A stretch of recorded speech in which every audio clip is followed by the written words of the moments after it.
Your pension is only $1,000 a month. You won't survive, my daughter said, laughing in my face. Her husband added, You have two options. Clean up after us and live in the house, or go begging. They thought they had me cornered, but they didn't know that I owned 6 houses in the city, had $10 million in a trust, and had already made a plan that would wipe their smug smiles off their faces forever. Before we continue, please subscribe to the channel and write in the comments what time it is where you are now.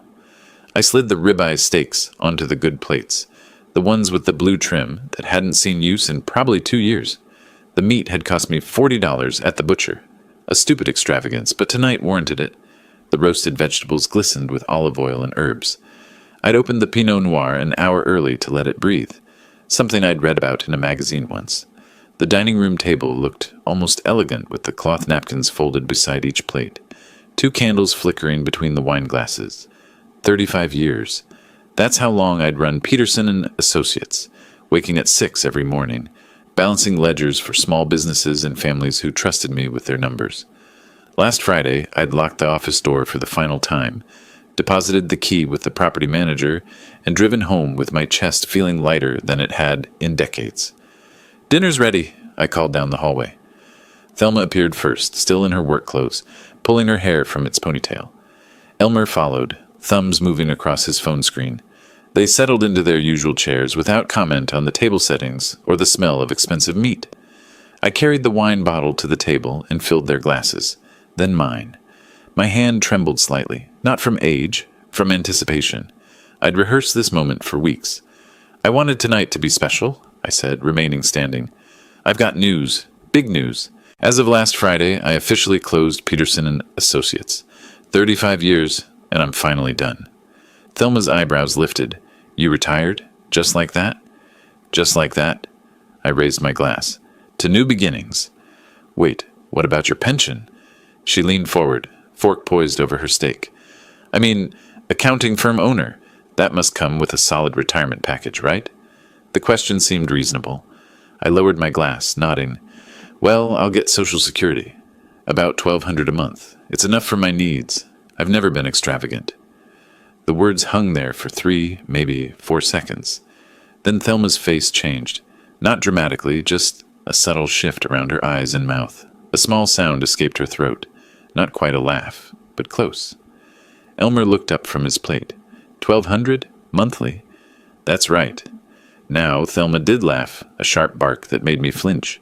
Her hand flew to her mouth, but her eyes stayed cold, calculating. 1,200? Dad, my car payment is more than that. How do you expect to live on $1,200? I set my glass down carefully. The stem felt fragile between my fingers. I've always lived within my means. I don't need much. Guess you should have thought about that before shutting down your income source. Elmer cut into his steak, the knife scraping against porcelain. Most people plan for retirement. They don't just stop. Heat crept up my neck. I have planned. I've been careful with money my entire life. My expenses are low. I own my car outright. I don't... This is actually serious, Dad. Thelma's voice shifted, the laughter gone, replaced by something worse, pity mixed with annoyance. You can't survive on that. What about medical expenses, utilities, food, basic necessities? I manage fine. You manage because you live here. Elmer leaned back in his chair, arms crossing over his chest. Because we don't charge you rent. Don't make you split bills. On your own? 1,200 wouldn't cover a studio apartment in this city? The candles wavered. My steak sat untouched, cooling, the expensive meat I'd bought to celebrate congealing into gray fat. Across the table, they exchanged a glance, the kind of wordless communication married couples develop, a whole conversation in a single look. When Thelma turned back to me, her expression had hardened. How long have you known about this? The Social Security amount? I've known for a while, since I started planning to close the business. And it never occurred to you that this might be a problem? Her voice rose slightly. That $1,200 a month is poverty-level income? That you might have made a mistake? My fingers tightened around my wine glass. The celebration I'd imagined, the pride, the acknowledgement of a career completed, the transition into a quieter life, dissolved like sugar in water. These weren't the faces of people happy for me. These were the faces of people suddenly worried about their own situation. Face it, old man. Elmer pushed his plate away. the screech of porcelain against wood loud in the silent room. You're not in a position to be celebrating right now. You're in a position to be worried. I opened my mouth, closed it, opened it again. No words came. The dining room felt smaller, the air thicker. Thelma had already returned to her meal, cutting her steak with efficient, angry movements. Elmer pulled out his phone again, scrolling, done with the conversation. My hand found the edge of the table. The wood felt solid under my palm, grounding me while everything else tilted sideways. I'd bought this ribeye with money from my last client payment. I'd folded these napkins with care. I'd lit these candles thinking tonight would mark something meaningful. Instead, I sat perfectly still while my daughter and son-in-law finished their expensive steaks, and the celebration I'd planned turned to ash in my mouth. Elmer refilled his wine glass, the sound unnaturally loud in the silence. He didn't offer to refill mine. The bottle returned to his side of the table with a soft thunk. "Look, Grover, let's be practical here." He swirled the wine, watching it catch the candlelight. "You've got a problem, and we've got a solution. You can stay in this house. Your room's here, you're comfortable. But things need to change." I found my voice. "Change? What are you talking about?" "You need to contribute." He sipped the wine slowly, deliberately. "You're living here rent-free, eating our food. If you're not bringing in real income, you need to earn your place another way. Cooking, cleaning, yard work. Think of it as an exchange." The words didn't process immediately. They entered my ears as sounds without meaning, syllables that couldn't possibly assemble into what I thought I'd heard. "Earn my place?" "Exactly." Elmer nodded as if I'd understood perfectly. "We're not running a charity here. The mortgage, the utilities, the groceries, that all costs money. You want to continue living under this roof? You make yourself useful." "Elmer, I paid half the down payment on this house." My voice came out stronger than I expected. $75,000. 12 years ago, when you two couldn't qualify for the mortgage alone, I wrote that check. I have a stake in this house. I'm not some... That was a gift, Dad. Thelma set her fork down with a sharp click. "A gift. You said you wanted to help us start our lives together.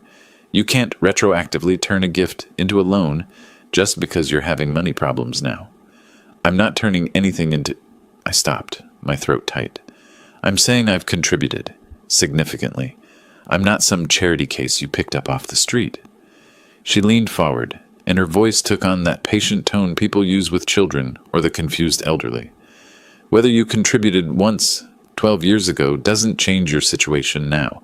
The mortgage is in our name. The bills are in our name. And frankly, at this point, you're a dependent." The word hung between us like smoke. "A dependent," I repeated. "If you want to stay," Elmer continued as if I hadn't spoken, "you'll need to make yourself useful. Breakfast and dinner on the table. Bathrooms cleaned weekly. Trash out on Tuesdays. Lawn mowed. Gutters cleared. That kind of thing. Basic household maintenance." He was counting on his fingers, listing chores, assigning me tasks as if I were a teenager earning my allowance. "And if I don't?" Elmer shrugged, the gesture casual, almost bored. "Then you've got decisions to make. There are shelters, senior housing, whatever people in your situation do. I'm sure you'll figure something out." My hands gripped the table edge. The wood grain pressed into my palms, a physical sensation to anchor myself while the room spun. Thelma had shifted closer to Elmer, her shoulder touching his, a united front. Their faces showed no doubt, no guilt, no recognition that they were offering servitude in exchange for shelter. "You're serious? Completely serious?" Elmer finished his wine and stood picking up his plate. "Think it over tonight. Let us know your decision in the morning. But understand, those are your options. Contribute and stay, or figure out somewhere else to go." He walked past me toward the kitchen, his footsteps confident on the hardwood floor. Thelma gathered her own plate, pausing beside my chair. "We're not trying to be cruel, Dad, but we have to be realistic. We can't support another adult on our income, not without something in return." She touched my shoulder briefly, the gesture meant to soften the blow, then followed her husband. Their voices drifted back from the kitchen, normal conversational tones discussing tomorrow's schedule, what time Elmer needed to leave for work, whether they had milk for breakfast. I sat alone at the dining room table. My steak had gone cold, the fat congealed into white pools around the meat. The candles had burned low, wax dripping onto the tablecloth I'd laid out so carefully. The celebration dinner I'd planned, the announcement I'd rehearsed, the pride I'd felt closing my business, had transformed into something unrecognizable. $75,000, I'd given them $75,000. Not loaned, given. They were right about that. I'd said the words myself. This is to help you start your lives together. I'd signed no papers, demanded no repayment schedule, asked for nothing in return except perhaps some basic gratitude, and now they were offering me the chance to clean their toilets. I stood. The chair scraped against the floor, loud enough that the conversation in the kitchen paused briefly. My legs felt unsteady, but I walked with my back straight down the hallway toward my room. "Don't be so dramatic, Dad," Thelma's voice followed me. "We're trying to help you here. This is exactly your problem. You're too proud to accept reality." I didn't respond. I reached my bedroom door, my hand closing around the knob. Behind me, their voices resumed, punctuated by the clink of dishes being loaded into the dishwasher. Normal sounds, domestic sounds, the sounds of people who just finished dinner and were cleaning up before settling in for the evening. My hand stayed on the doorknob. Down the hall, Elmer laughed at something. The television clicked on, canned laughter from some sitcom bleeding through the walls. I spent the first hour simply sitting on my bed, listening to the house settle around me. Footsteps overhead, Thelma and Elmer moving through their evening routine. Running water, the television's muffled drone. Eventually, silence. When I finally moved, it was with purpose. I opened my filing cabinet, the small two-drawer unit I'd brought with me 12 years ago when I'd temporarily moved into this room. The metal drawer rolled open with a familiar squeak. Inside, folders arranged by year, by category, by importance. An accountant's instinct never dies. I pulled out the folder marked 2013 House Purchase and carried it to my desk. The wire transfer receipt sat on top, the paper slightly yellowed, but the numbers still crisp. 75,000 house. Transfer date, March 15th, 2013. Memo line, home down payment with love. I remembered that afternoon. Thelma had been 25, married less than a year, desperate to buy before Portland's market priced them out completely. They'd found a place in Southeast, a solid two-story with decent bones, but their combined income couldn't qualify them for the full mortgage. The bank wanted 30% down, $150,000 on a $500,000 purchase price. She'd called me crying. Not manipulative tears, or at least I didn't think so then. Genuine distress. "Dad, we found our home. Our actual home. But we're 50% short on the down payment, and by the time we save it, someone else will buy it, or the prices will go up again." I'd wired the money the next morning. At the closing, she'd hugged me so tightly I could barely breathe. "This means everything. You made our dream possible. I'll never forget this." I set the receipt aside and reached for another folder. 2018, Emergency Financial Assistance. Thicker than the house folder. Inside, copies of checks, bank statements, payment confirmations. $23,000 total, spread across 4 months. Elmer had lost his job. Something about downsizing, corporate restructuring, the usual bloodless corporate language for destroying lives. They'd missed 3 car payments. Repossession notices had arrived. Their savings account, according to the bank statements Thelma had showed me in panic, held $347.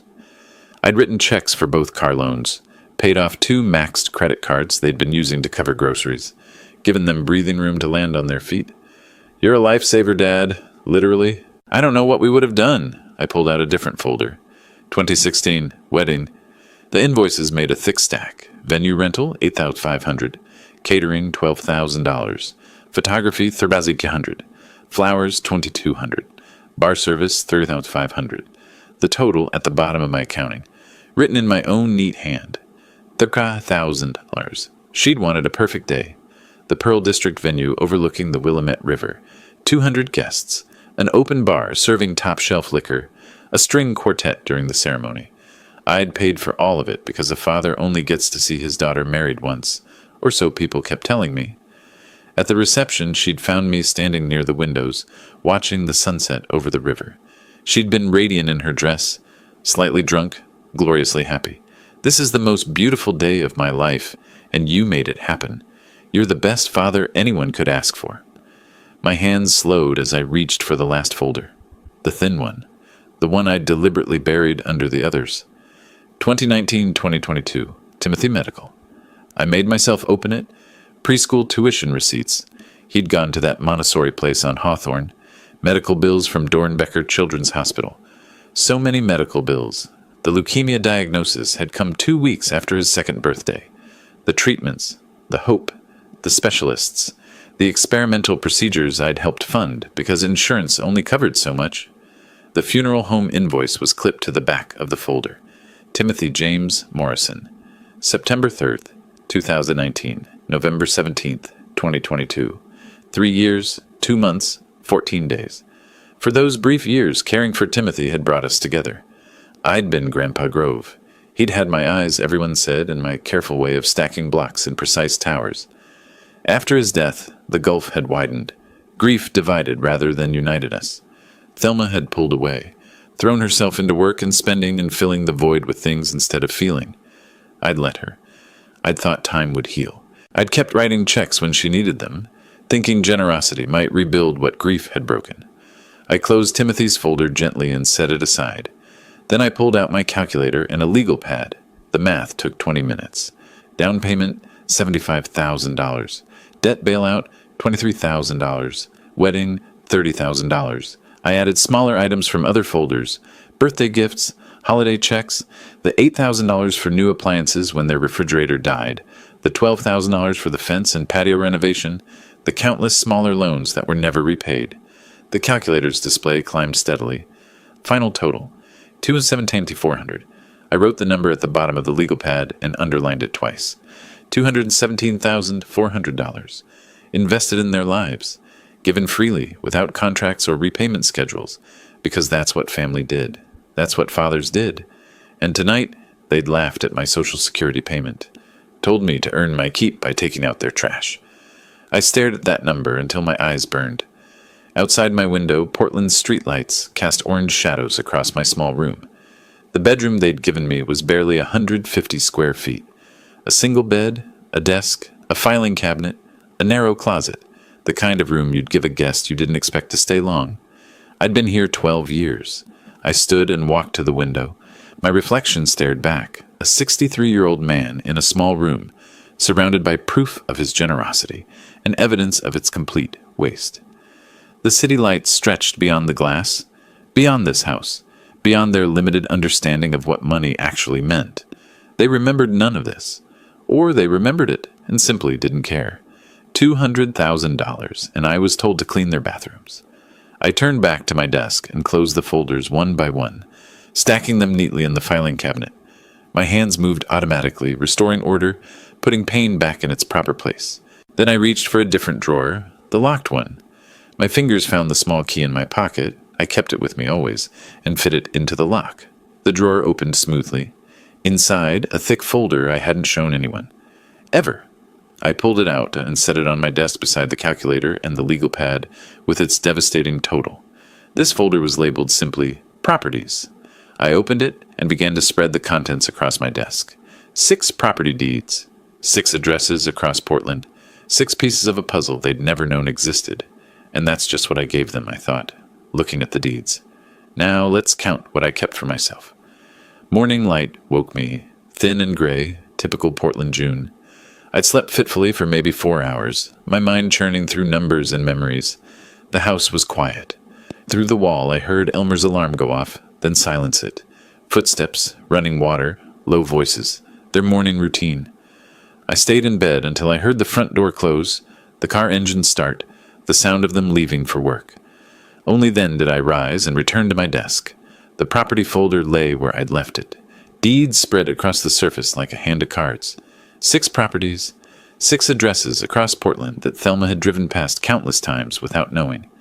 I picked up the first deed, Alberta Arts District, purchased April 1995 for $85,000. I'd been 33, newly successful with Peterson and Associates, when I'd spotted the listing. The neighborhood was still rough then, artists and musicians filling warehouses, homeless encampments and empty lots. The real estate agent had warned me the area had challenges. I'd seen potential instead, purchased it cash, renovated it gradually, rented it to a young couple who stayed 7 years. Now the neighborhood had coffee shops and galleries and restaurants with waiting lists. The property was worth approximately $650,000 according to the last appraisal. Monthly rental income after property management fees, $2,800. I set it aside and picked up the next deed. Pearl District, purchased September 1997 for $120,000. Back when the Pearl was still transitioning from warehouses to condos, when people questioned whether anyone would actually want to live in converted industrial buildings, I'd questioned nothing. I'd watched the market, seen the permits, understood the trajectory. Current value, $800,000. Monthly rental, $3,500. Selwood came next. Purchased March 2001 for $95,000. A classic Portland neighborhood, established but undervalued. I'd bought just before the housing boom really accelerated. Current value, $580,000. Monthly rental, $2,600. Memphis Tabor, purchased November 2005 for $110,000. That one had been a foreclosure, a family overwhelmed by medical debt. I'd felt guilty buying their pain, but I'd also offered them a fair price in a terrible situation. Current value, $620,000. Monthly rental, $2,900. Mississippi Avenue, purchased January 2008 for $88,000. The timing had been perfect, right at the recession's bottom, when everyone else was panicking and I was buying. The neighborhood had exploded since then with development and renovation. Current value, $595,000. Monthly rental, $2,700. Finally, St. John's, purchased July 2015 for $78,000, the last purchase before I started considering retirement. The neighborhood was just beginning its upward swing. Current value, $520,000. Monthly rental, $2,400. I pulled my calculator closer and began adding. Property values first, $650,000, $800,000, $580,000, $620,000, $595,000, $120,000. Total portfolio value, $465,000. Then monthly income, $2,800, $3,500, $2,600, $2,900, $2,700, $2,400. Total monthly rental income, $1,600. I stared at that number. $16,900 per month from properties they didn't know existed. Managed through a property management company that handled everything: repairs, tenant screening, rent collection, so I never had to mention rental income in casual conversation. They'd mocked my $200 Social Security payment.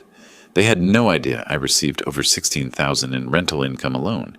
But I wasn't finished. I reached back into the locked drawer and pulled out a second folder. Thicker than the property folder, heavier with implications. Investment portfolio. Trust fund? Inside, quarterly statements from Vanguard, account summaries, documentation of decades of careful investing. Every profit from Peterson and Associates that I hadn't needed for living expenses had gone here. Index funds, mostly. Some bonds. A few tech stocks I'd bought during the boom and sold before the bust. Nothing fancy or risky, just steady, disciplined, long-term investing. I found the most recent statement. December 2024, 6 months ago. Account value, $10,507,328, $10.5 million. Give or take, depending on the market's mood. I leaned back in my chair and looked at the numbers spread across my desk. Property portfolio, $4.2 million.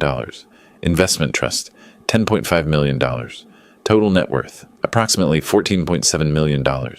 Monthly income from rentals alone, $16,900. Annual investment returns at a conservative 4%, $420,000. Thelma thought I needed her house. I could retire tomorrow to anywhere in the world.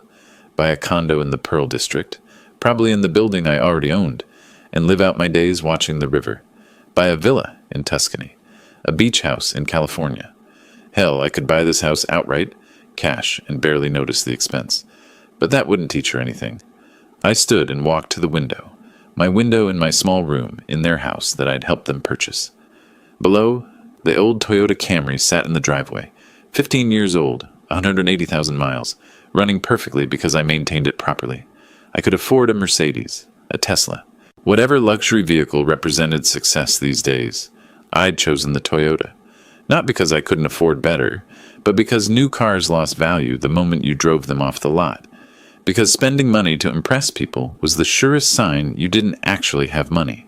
Because I'd learned early that looking rich and being rich were completely different games. I'd thought living modestly would teach Thelma these lessons. I'd thought she'd see that happiness didn't come from spending, but from security, from knowing you were prepared for anything. Instead, she'd learned to mock frugality, and worship waste. She'd learned nothing except that Daddy would always write another check. Well, time for a different lesson. I returned to the desk and carefully placed all the property deeds back in the locked drawer. The investment statements followed. I kept only one document out, the most recent trust fund summary showing the $10.5 million balance. I set it beside yesterday's calculation, the $217,000 I'd given them over the years. The contrast was stark. What I'd given them would barely make a dent in what I'd built for myself. They'd offered me a choice, serve them or leave. They'd thought those were my only options. They didn't realize I had a third option, and a fourth, and a fifth. I had the kind of options that only money, real money, could buy. My phone sat on the desk beside the documents. I picked it up, looked at it, set it down. Not yet. First, I needed to think through the strategy. Accountants didn't make impulsive moves. They planned, they calculated. They found the most efficient path to the desired outcome. And the desired outcome was simple. They needed to learn what I'd always known. Money wasn't about what you displayed, it was about what you controlled. And right now, I controlled far more than they could imagine. I locked the drawer again, slipped the key back into my pocket, and stood at the window watching morning traffic build on the street below. Somewhere out there, Thelma was in her office, probably complaining to coworkers about her burden of an elderly father. Somewhere, Elmer was at his desk, feeling smug about putting the old man in his place. Let them feel smug? Let them think they'd won. The best victories came when your opponent didn't realize they were already defeated. I spent the next 2 days researching attorneys. Not randomly, methodically, the way I'd approached everything in my accounting career. I needed someone who specialized in real estate disputes, particularly co-ownership conflicts and partition actions. Someone experienced but not so prominent, they'd be prohibitively expensive or unavailable for weeks. Robert Chen's name appeared in multiple searches. 15 years of practice, focused on property law, solid reviews emphasizing his direct communication style. I called his office on the morning of June 18th and scheduled a consultation for the following day. That evening, I prepared my materials.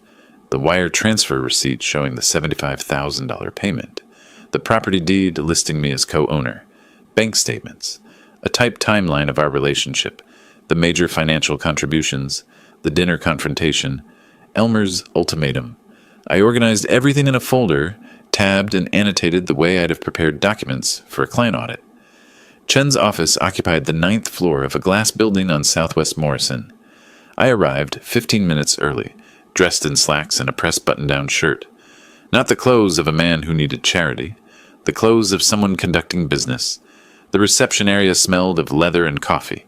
Legal books lined one wall, framed diplomas and certificates covered another. A young woman directed me to a conference room where Chen waited, reviewing something on his laptop. He stood to shake my hand, mid-40s, sharp suit, firm grip. "Mr. Peterson, please sit. Tell me about your situation." I laid out the folder and began methodically. The dinner, the mockery of my Social Security income, the ultimatum to serve them or leave, their dismissal when I reminded them about the down payment. Chen listened without interrupting, occasionally making notes on a legal pad. When I finished, he reached for the property deed. His pen tapped the page where my name appeared. "You're listed as co-owner with 50% interest, not as a lender, not with any notation about repayment terms. As an owner." "That's correct." "Walk me through the initial transaction. Was there a promissory note? A loan agreement? Anything in writing about repayment?" "Nothing. It was family help. I wanted them to qualify for the mortgage, so I contributed half the down payment. I assumed we all understood. That meant I had a permanent stake in the property." Chen nodded slowly. "Without written loan terms, the $75,000 is legally a gift. You can't sue for repayment."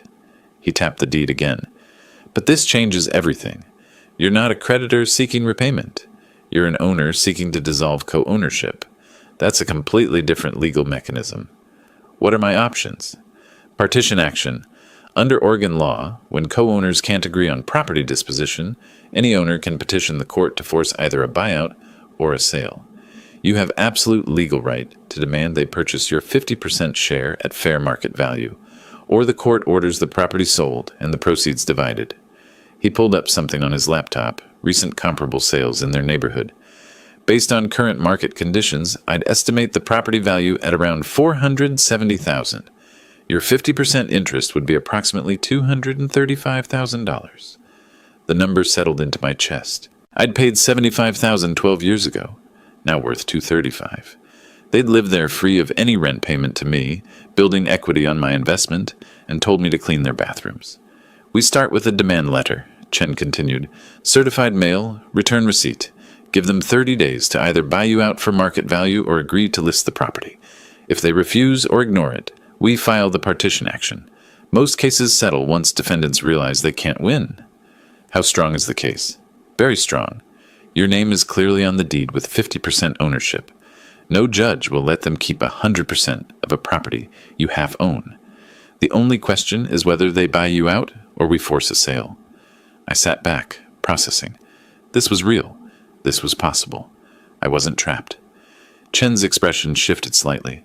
Is there anything else I should know? Any other leverage or complications? I hesitated, then spoke carefully.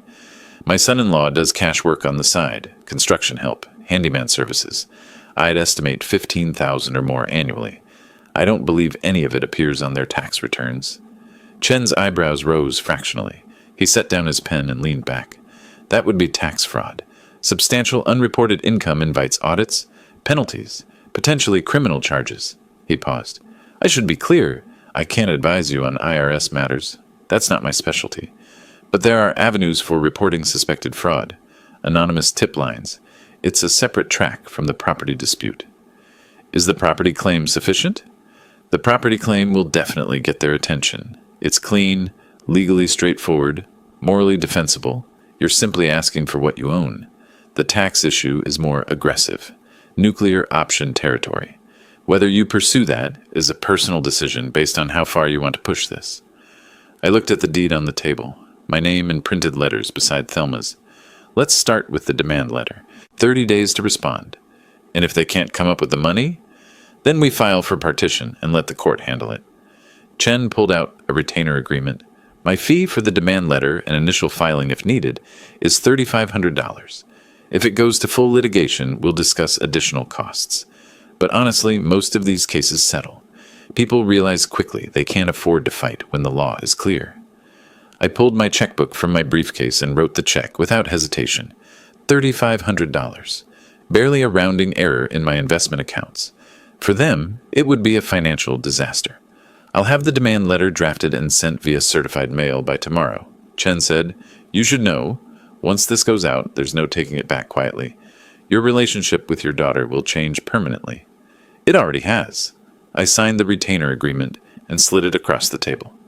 They made that decision at dinner. I'm just making mine now. Chen gathered the documents, slipping them into a file folder with my name on the tab. I'll call you once the letter has been delivered. After that, we wait for their response. I shook his hand and left the office building into Portland's overcast afternoon.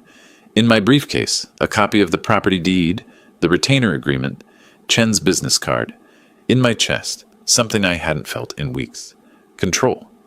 The next day, I moved into one of my Pearl District rental units. A tenant had just moved out, and I'd planned to list it again in July. Instead, I claimed it for myself. 9th floor, river view, modern appliances, everything Thelma's house wasn't. I brought 2 suitcases of clothes in my filing cabinet, left everything else in that small bedroom. Chen's text arrived on June 21st. Letter sent via certified mail. Delivery confirmation should arrive Monday or Tuesday.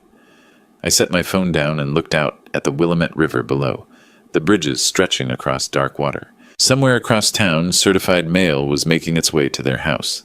Let them sign for it. Let them open it. Let them learn what powerless actually looked like. The call came on the evening of June 24th. I was sitting in my new apartment with coffee and a book when my phone buzzed. Thelma's name on the screen. I let it ring 3 times before answering. Hello, Thelma? What is this? Her voice came out high and tight. Why did we just get a letter from a lawyer? You're suing us? I'm not suing. Not yet. The letter is a formal notice that I'm exercising my rights as a co-owner of the property. Your rights? She was breathing hard. That money was a gift. You said it was to help us start our life together. I kept my voice level. If it was a gift, why is my name on the deed as a 50% owner? Gifts don't come with ownership stakes, Thelma. You can't just We don't have $200,000? Where are we supposed to get that kind of money? That's not my problem. You have 30 days to figure it out. Buy me out at market value, or we sell the house and split the proceeds. Those are your options. The phone muffled. She was covering it, talking to someone. Elmer, probably.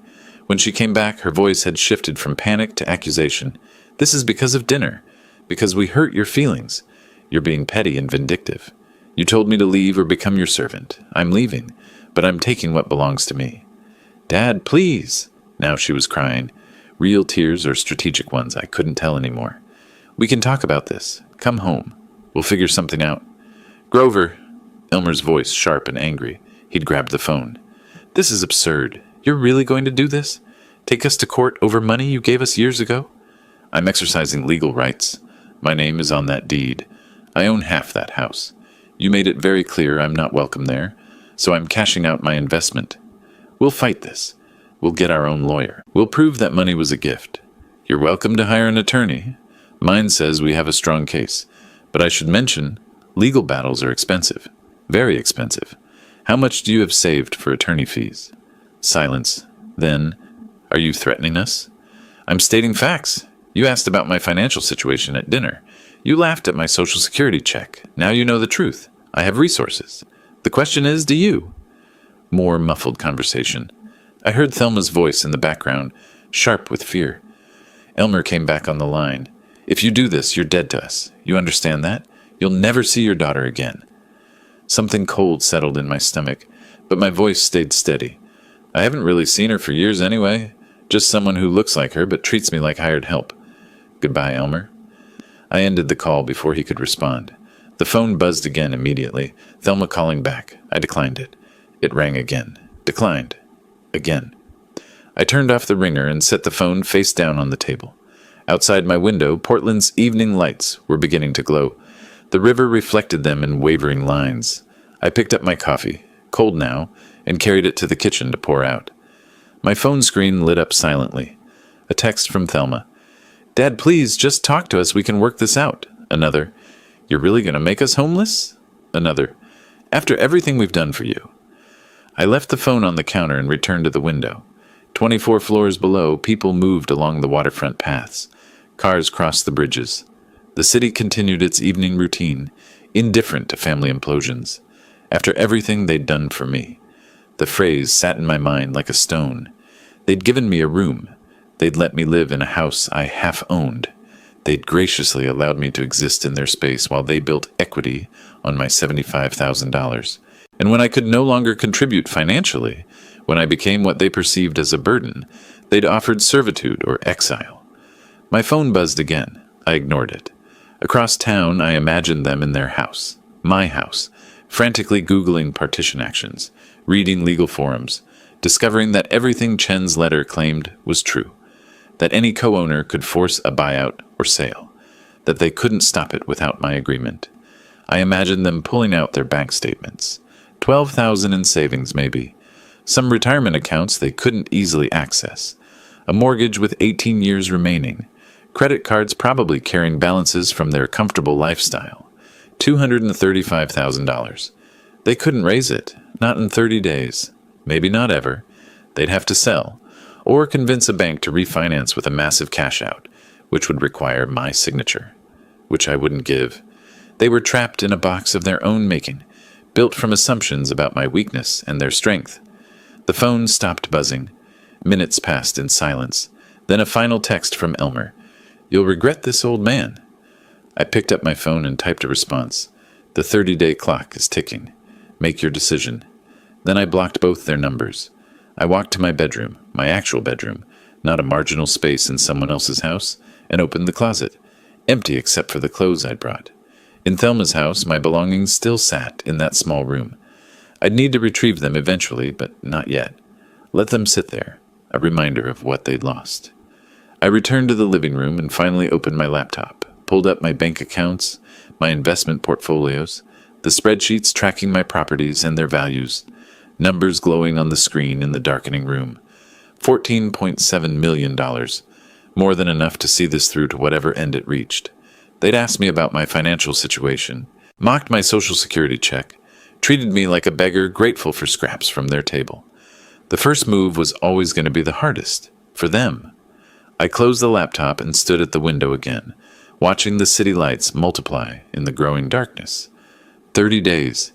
They had 30 days to find money they didn't have, to solve a problem with no good solution, to face consequences they'd never imagined.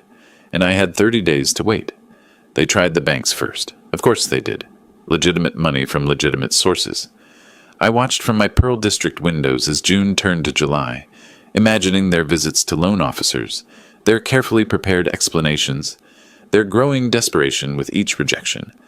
I knew they'd fail before they started. Thelma called her bank on June 27th, made an appointment for the 28th. I didn't know this firsthand, obviously, but Chen had ways of learning things. Portland's legal community talks.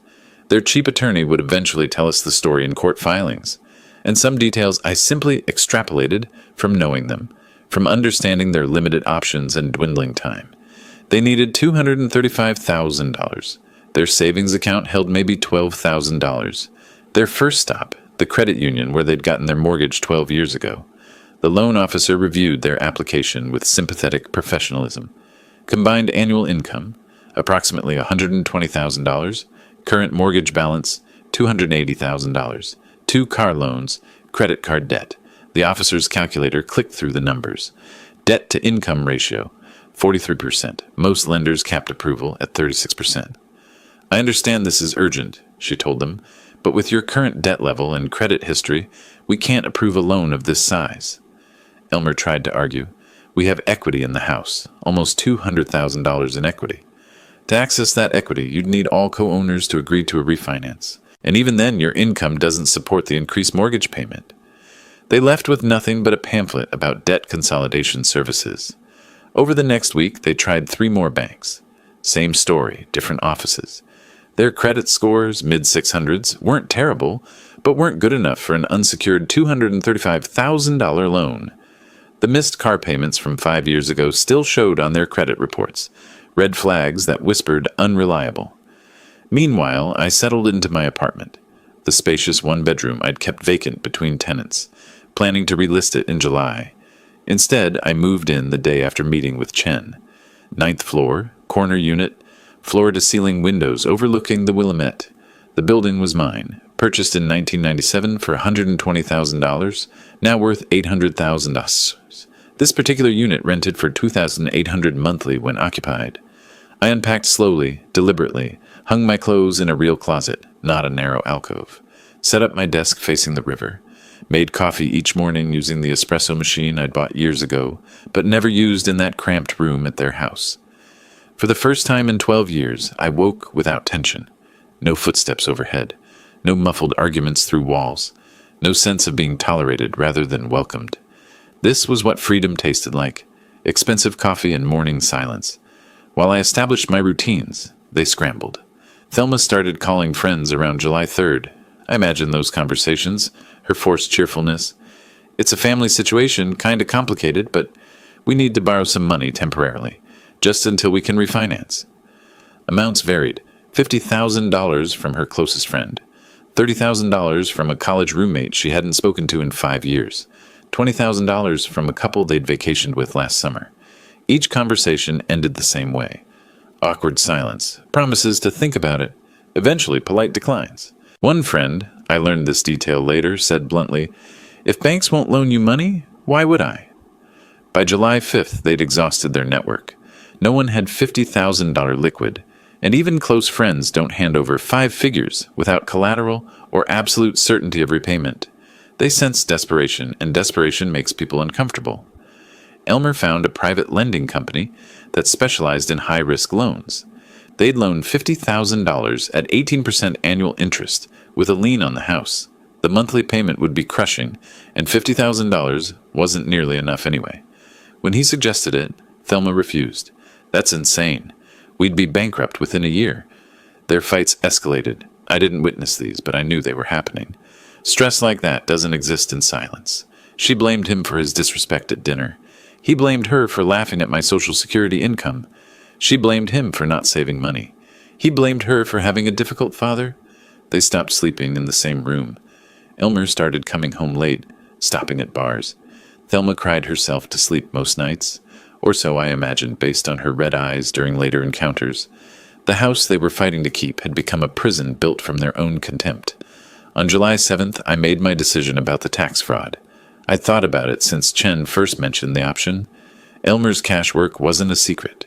He'd bragged about it at a family dinner the previous year. Beating the tax man, he'd called it, laughing about the handyman jobs he did on weekends, the cash payments that never appeared on tax returns. I'd said nothing at the time, just filed the information away. Now I retrieved it. The IRS website had a form for reporting suspected tax fraud. Form 3949A, Information Referral. I downloaded it, filled it out methodically. Name, Elmer Hayes.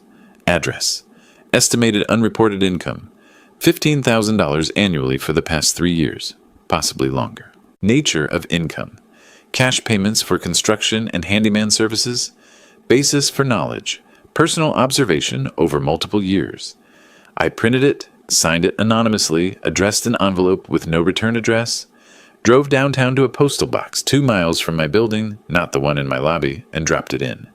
The metallic clang of the mail slot closing had a finality to it. The second strike deployed. Now I just had to wait for it to land. By July 10th, they'd been searching for 2 weeks. They had 20 days left on Chen's 30-day deadline. Every legitimate option had been exhausted. Every bank had said no. Every friend had declined. The predatory lender wanted terms they couldn't afford. They sat at their dining table, the same table where they'd mocked my retirement dinner, surrounded by rejection letters, loan applications, credit card statements. A calendar on the wall showed days crossed off in red marker. July 24th circled deadline. I stood at my window that evening, coffee in hand, watching the city lights reflect off the river. Somewhere across town, they were panicking. Here, I was calm. The first 2 weeks had been hard for them. The next 2 would be worse. The IRS letter arrived on July 11th. Certified mail, return receipt required. Elmer signed for it mid-morning, saw the return address, Internal Revenue Service, and his stomach dropped. You don't get certified letters from the IRS unless something's wrong. He tore it open. Thelma read over his shoulder. You have been selected for examination of your federal tax returns for years 2022, 2023, and 2024. Specifically, we are investigating potential unreported income from cash payments received for services rendered. You are required to provide documentation of all income sources, including bank statements, receipts, client lists, and proof of reported income. Failure to comply will result in penalties and potential criminal charges. The audit appointment was scheduled for August 8th, 3 weeks away. The letter requested boxes of documentation they didn't have because the income had never been reported in the first place. Elmer set the letter down carefully, as if it might explode. This is him. Your father did this. He reported me. Thelma stared at the letter. You don't know that. Who else would know? Who else would care? His voice rose. He's trying to destroy us. Maybe we destroyed ourselves. Her voice was flat, exhausted. They spent the afternoon Googling IRS audit penalties. Every search result made things worse. Unreported income penalties, 20-40% of the unreported amount, plus the taxes owed, plus interest. If Elmer had failed to report $15,000 annually for 3 years, $45,000 total, the taxes owed would be around $8,500. Penalties and interest, another $3,500 minimum. Total bill, approximately $12,000. Money they absolutely did not have, on top of the $235,000 they also did not have. Elmer slammed his laptop shut. We're being attacked from 2 directions. Because we earned it, Thelma said quietly. We earned every bit of this. On July 14th, Thelma decided to visit her father. She couldn't stand waiting anymore. Couldn't stand the silence. She needed to see him to try one last time to make him understand. She found his address on Chen's letterhead, the return address on the demand letter, Southwest Naito Parkway, Pearl District. She drove there that afternoon, parked on the street, and looked up at the building. Glass and steel, modern architecture, the kind of building with a doorman and controlled access. She checked the address again. This couldn't be right. Her father wouldn't live here. He couldn't afford to live here. But the intercom directory listed G. Peterson for Unit 904. She pressed the button. Hello? His voice calm and unsurprised. Dad, it's me. Can I come up? A pause. Then, ninth floor. The elevator was mirrored stainless steel, smooth and silent. It opened directly into his apartment. Upscale buildings did that. One apartment per floor in the corners. She stepped out and stopped. The space was enormous. Open floor plan, kitchen with granite counters and expensive appliances, living area with leather furniture, floor-to-ceiling windows spanning 2 walls. The view stretched across the river to the bridges and mountains beyond. Her father stood by the kitchen counter, calmly preparing coffee. How? She couldn't finish the question. How long have I lived here? He poured water into an espresso machine. I moved in after our last conversation. It's one of my properties. One of your properties? I own the building. He pressed a button. The machine hissed. I own 6 buildings across Portland, actually. This is just one of them. She walked to the window, needing something to ground herself. Below, people moved along the waterfront paths. The city continued its routines, indifferent to her world-shattering. At dinner, you said Social Security was $1,200 a month. You let us think. I told you my Social Security amount. That's accurate. He poured espresso into a small cup. I never said it was my only income. You assumed I was poor because I lived modestly. That assumption was yours, not mine. But why? Why live in that tiny room if you could afford... She gestured at the apartment. He handed her the espresso. She took it automatically, didn't drink. I lived modestly to set an example. I wanted you to learn that wealth isn't about spending. It's about building security. Your mother and I built something solid over 35 years. We invested carefully. We didn't confuse looking rich with being rich. He sat in a leather chair, perfectly comfortable in his space. I thought you'd learn from watching. I was wrong. Dad, please. Her voice cracked. We can't pay the $200,000, and now the IRS. Actions have consequences.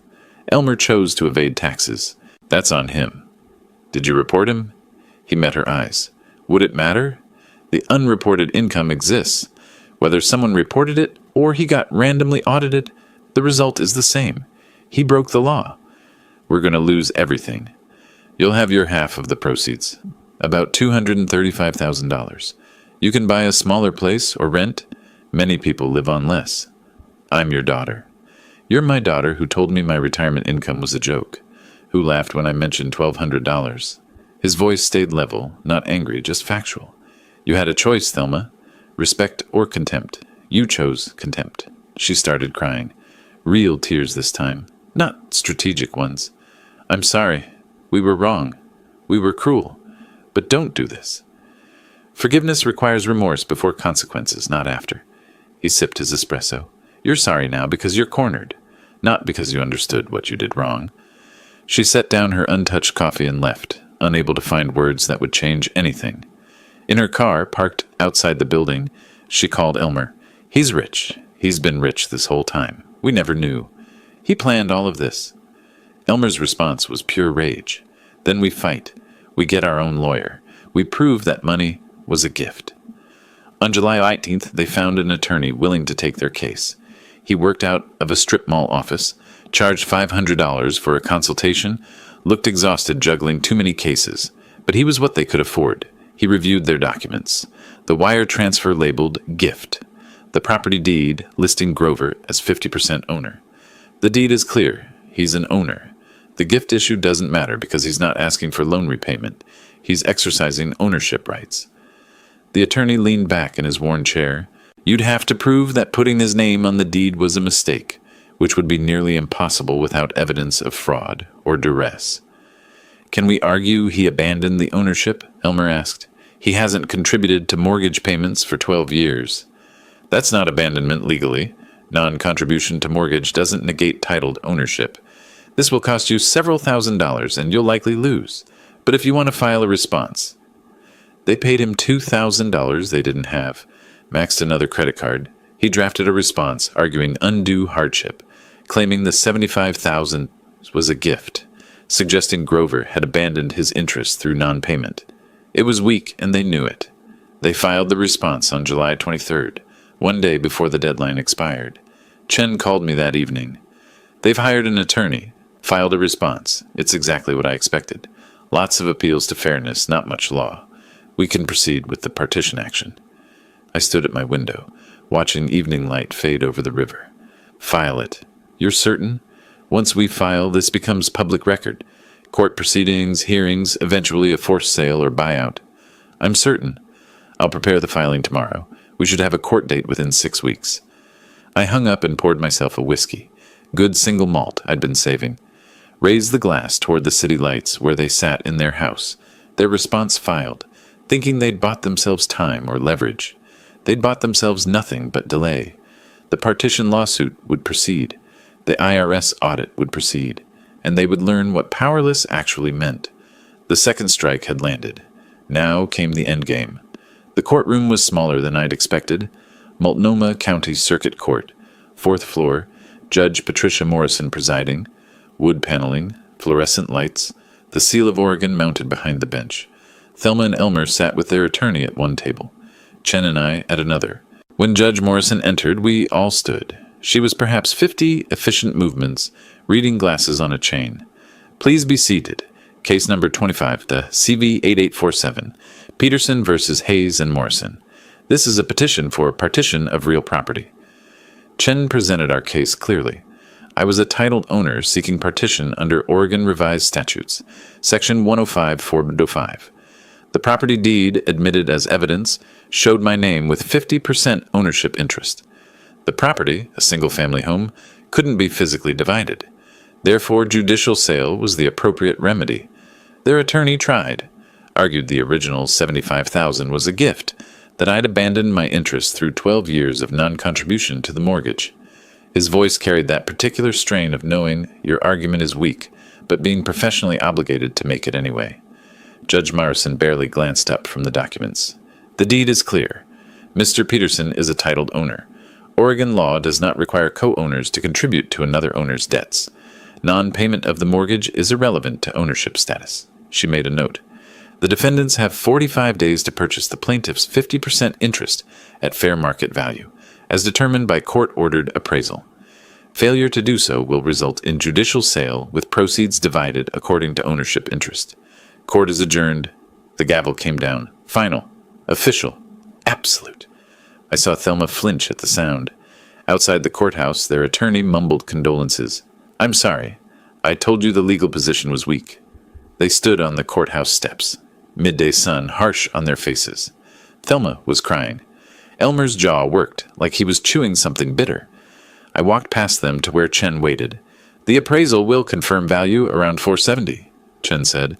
Your share, $235,000. They have until September 10th to pay, or the house goes to auction. Thank you, Robert. I drove back to Pearl District and made coffee, stood at my window watching the river. Somewhere across town, they were realizing 45 days was just as impossible as 30 had been. The next week, Elmer found a lending company. Not a bank, a hard money lender specializing in desperate situations. They offered $50,000 at 18% annual interest, secured by second mortgage. I learned this later, when the documents became part of the court record. Elmer signed. The money barely covered the IRS bill and bought them a few months of breathing room. It solved nothing. By mid-August, they'd listed the house. I drove by once, saw the realtor's sign planted in the lawn I'd watched Elmer neglect for years. The market had softened. Late summer, families settled for the school year. Showings happened, but offers came in low. Buyers knew they were motivated sellers. The court case was public record. Their realtor called me once, professionally. Mr. Peterson, the property is listed at $470. We have an offer at $435. Would you consider accepting? That's their decision, I said. I'm simply waiting for my share of whatever they get. Meanwhile, their marriage disintegrated. I didn't witness the fights, but Chen's paralegal filed updates. Thelma moved out August 15th, filed for divorce 3 days later. The petition cited irreconcilable differences and referenced the ongoing property dispute. Elmer lost his job August 18th. His manager had noticed the distraction, the court appearances, the declining performance. In an at-will employment state, they didn't need much reason. He was simply let go. I sat in my apartment that evening, Chen's call fresh in my mind with these updates. I felt no triumph, just the cold satisfaction of watching natural consequences unfold. They'd built this collapse themselves, brick by brick, starting with that dinner where they'd laughed at my retirement. August 20th, their realtor called again. We have an offer at $455. I recommend they accept. The market isn't improving, and they're running out of time. They accepted. The mathematics were brutal. Sale price $400,000, minus realtor fees of $27,000, minus mortgage payoff of $280,000, minus Elmer's predatory loan of $50,000. Total remaining $98,000. Split 50-50 per court order, $49,000 each. 12 years of mortgage payments, 12 years of equity building. They'd walk away with $49,000, less than they'd put down. That evening, I imagined Thelma alone in her friend's apartment, doing the same calculations I'd done, realizing they'd lost everything they'd built, not because I'd stolen it, because they'd squandered the foundation I'd given them, and then treated me with contempt when I could no longer contribute. She must have been thinking about that dinner, that moment when her laughter had started this cascade, the ultimatum Elmer had delivered so confidently, be our servant or leave. I'd left, and I'd taken what belonged to me. I poured whiskey that night, not in celebration, but in acknowledgement. The legal system had worked. Justice had been served. They'd learned what powerless actually meant. But I felt older than 63, tired, vindicated but not victorious. The next morning, my phone rang. Thelma's number, one I hadn't blocked because I'd known this call would eventually come. I let it ring 3 times before answering. Hello, Thelma? Dad. Her voice was small, fragile. Can I come see you? Just me, not Elmer. I need to talk. I stood at my window, coffee in hand, watching morning light on the river. Behind me, my apartment was quiet. Ahead, a decision. Allow this conversation or refuse it. Tomorrow afternoon, I said. 2:00. She arrived exactly on time. She stood in my doorway looking diminished, no makeup covering the circles under her eyes, simple jeans and a sweater, hands empty except for her car keys. Not the entitled woman who'd laughed at my Social Security check. Someone else, someone humbler. Come in, I said. She walked to the window first, as if needing to ground herself in the view before turning to face me. When she did, her eyes were red but dry. I don't know how to start, except to say I'm sorry. She sat on the edge of my couch, back straight, hands folded, for the dinner, for laughing, for treating you like you were disposable, for years of taking your help without gratitude, without ever asking what it cost you. I sat in the chair across from her, said nothing, let her continue. Elmer told you to be a servant, and I didn't stop him. I agreed with him. I treated you like a burden instead of my father. Her voice caught. For years I took your money. The down payment, the wedding, paying our debts, Timothy's care. I took and never said thank you. Never asked what you sacrificed to give us those things. She wiped her eyes with the back of her hand. You tried to teach me about money, about respect, about values. You lived modestly to show me something, and I thought you were just poor. I never understood you were wise. I wasn't a good daughter, Dad. I used you as a wallet. I didn't love you the way you deserved. The tears came then, but she didn't look away. I don't expect forgiveness. I don't expect help. I just needed you to know I finally understand. I'm sorry. I'm so sorry.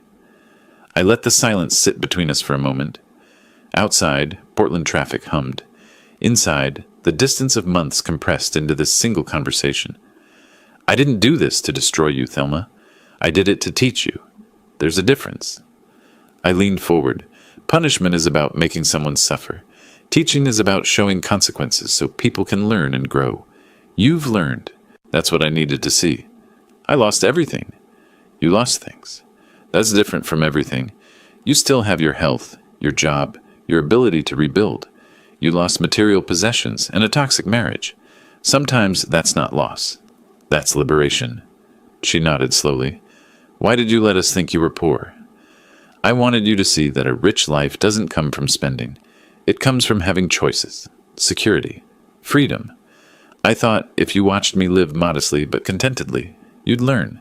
But you didn't see contentment. You just saw modesty and thought it meant weakness.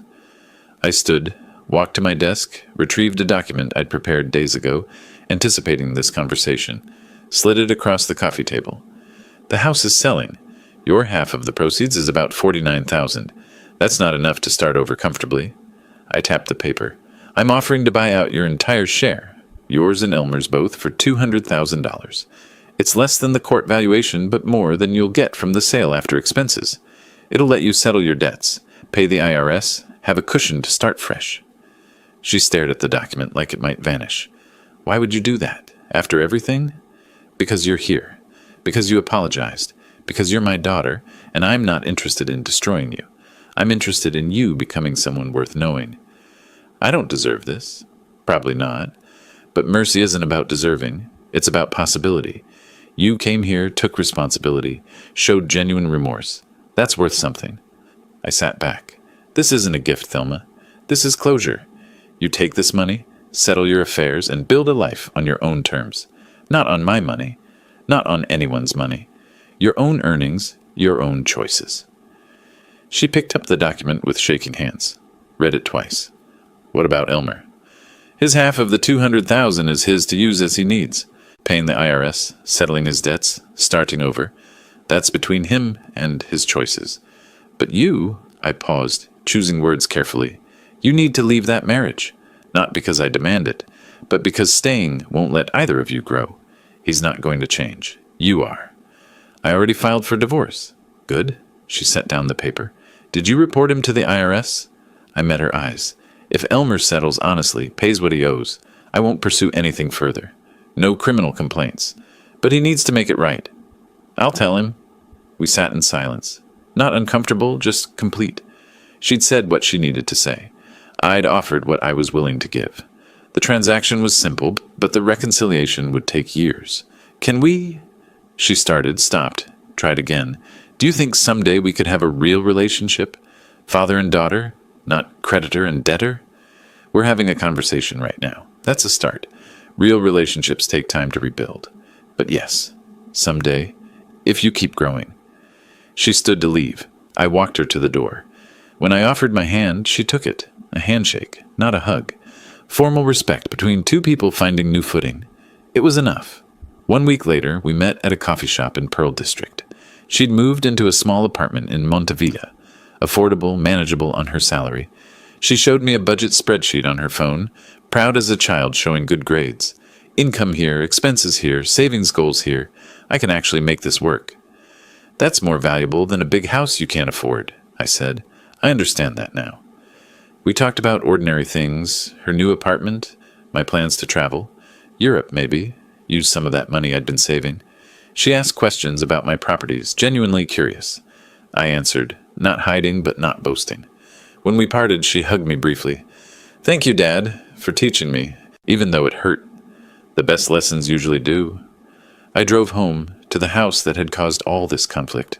I'd purchased it completely with the $200,000, remodeled one room as an office, settled into the space. It wasn't a trophy. Just my home now. Finally, fully mine. That evening, I sat on the back deck with coffee, looking at the garden that needed tending. The house was quiet. No tension, no disrespect, no sense of being merely tolerated. Just peace. I thought about the journey, that dinner in June, the mockery, the ultimatum, the long months of legal maneuvering and watching them collapse under the weight of their own choices. I'd reclaimed my dignity. That was the point. Not the money, not the house, not even the lesson, though that mattered too. At 63, I'd learned something myself. It's never too late to stand up, to demand respect, to refuse to be diminished. I'd spent most of my life building security for others. Now I was building it for myself, not out of selfishness, but out of self-respect. The most important lesson I'd taught wasn't about money or property. It was about dignity. And at 63, I'd finally reclaimed mine. If you like this story, please like this video, subscribe to the channel, and share your impressions of this story in the comments. To listen to the next story, click on the box on the left. Thank you for watching.